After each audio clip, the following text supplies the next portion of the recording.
Good morning, student. In the previous lecture, we have learned about the first law of motion, that is also called law of inertia. So, today we are going to learn our next law, that is law of motion. Now, let's start with Newton's second law of motion. Sometime you have noticed that you are running very fast and you think you stop suddenly.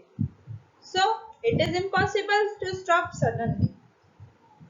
And if you try to stop suddenly, you will eventually fall down. You had also seen if there is a heavy loaded truck, so you have to stop that truck. So suddenly it is impossible. Yes, taken another example. If we have seen train, if the train had to be stopped at some station from some distance, so they apply brake to stop down slowly till they reaches the station. So why this happened? Do you think? Sometime what is the concept behind this? Okay, come on student. Let us understand this in detail. And this concept comes under the law, which is an stated by Sir Isaac Newton, and that is called the Newton's second law of the motion. So, before we learn about the second law of motion, we learn an important concept. And without understanding that concept, the Newton's second law is incomplete. So, I am talking about the concept that is momentum. So, first, let's see what is the momentum. Generally, we represented momentum with P. And what does momentum says? So, momentum is such a quantity that describes how much of amount of motion is in our body. To measure for that purpose it is used. So we can say that it is the quantity which measures the amount of motion in the body. Like for example, if we are running, walking and car is moving, so how much amount of motion is there in that moving object? So that is denoted by the quantity called momentum. To understand the momentum, let us consider some example.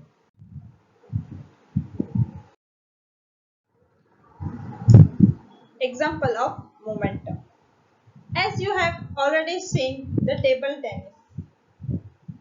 If the player is playing table tennis and if the ball hits a player, does the player hurts more and does it will got more, many injuries? So the answer is known to you. Now suppose if you are playing cricket, then suddenly a fast moving cricket ball strikes or hits you. So in that condition, you got an injury. So compared to that injury given by that table tennis ball is more or less. Obviously you will say that due to cricket ball the injury is more as compared with the table tennis ball. So why does this happen? So from this what we conclude, the object which have less mass or less weight, then its momentum will also be less. As you can see in the image, the table tennis ball mass is less. So in that the momentum of tennis ball is also less because the player got less injured. Now if we talk about the cricket ball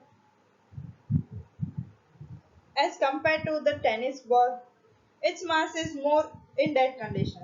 So the momentum is also more and injury will also be more. So what we can say, when mass increases, the momentum also increases. So we can say momentum is directly proportional to the mass. So now we come to our first conclusion that momentum is directly proportional to the mass. Now we will come to our second concept. If we consider an object in which its mass is very less, for example, the bullet. So the bullet mass is less as compared to the cricket ball. But when a bullet is fired from a gun, then it produces more injury to the person. That causes death also. So in that condition, the bullet mass is very less. So the momentum should also be less. But why they produce more injury? That means we had missed something. Yes, there is another concept that is related with momentum. So that is called the velocity. So momentum is directly proportional to the velocity, meaning any object regardless of the mass, if it moves with the high velocity, then its momentum will also be very much high. Now the bullet, that mass is less but it has high velocity. So when it is fired from gun, so their momentum is very high. So their motion is also very high. So that bullet provides a person's more injury. Now if I talk about the cricket ball, which is very much heavier than bullet, and suppose I hit with that cricket ball, so that more injury you will get as compared to the bullet. No, because the velocity of the cricket ball, we will not attain that much of velocity when it is fired from the gun. So what we have concluded, that any object velocity is more, so their momentum is also increases. So we can say that momentum is also directly proportional to the velocity. So from both examples, what we conclude? We conclude that momentum is directly proportional to mass as well as the velocity.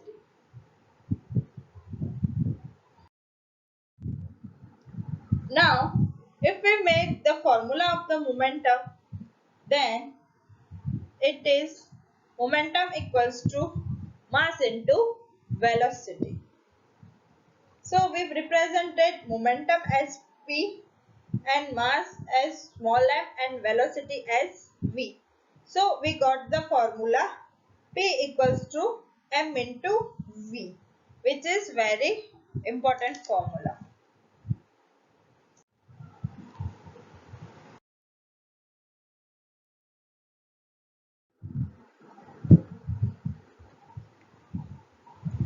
We will relate the momentum with Newton's second law of motion. That is, the Newton's second law stated that the rate of change of momentum is directly proportional to the applied unbalanced forces. So, to prove this law, straight to the very simple example. Now, let us consider the situation in which a car battery is dead. So, to start the car, we take the help of 1 to 2%. What did they had done? So, they suddenly pushed the car and they thought now the car will start. But what happened? By giving a sudden push, the car did not start. Why?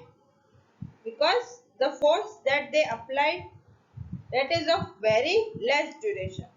So the car don't move. So now they advise that they have to give a continuous push over some time. So they gave them a push for a more duration of time. So then what will happen? The car starts moving. So why this happened? Because if you're giving some time the same push to the object, so the force will be more. So it means that the change of momentum of the car is not only determined by the magnitude of the force, but also by the time during which the force is exerted. So we can conclude that force is directly proportional to the change in the momentum. Now, if we see the formula, then the force equals to change in the momentum upon time. So, force is represented by capital F and change in momentum will be mv minus mu. And v is the final velocity of the object and u is the initial velocity of the object, and it is represented by t. So, mv will be the final momentum of the object and mu is the initial moment of the object. So from this we can say that this is an second law of the motion.